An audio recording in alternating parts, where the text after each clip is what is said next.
Salamat po. Ako po ay naniniwala sa sinasabi niyo po. Ako po ay grade 3 hemorrhoid. Sana po mawala. Parehas po tayo. Binasa ko po yung buong comment niyo na yun nga, hindi po kami prepared for operation. And siguro, yun din yung nagbigay sa akin ng lakas ng loob na huwag talaga magpa-opera. Kasi hindi naman ako ready financially, mentally, and physically. Parang nabigla talaga ako kasi parang biglaan yung pamamaga ng hemorrhoid ko.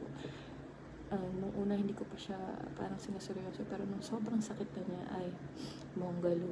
Hindi ko na kaya, nagpa-check na ako sa surgeon and yun nga, opera daw. So, sa biglaan.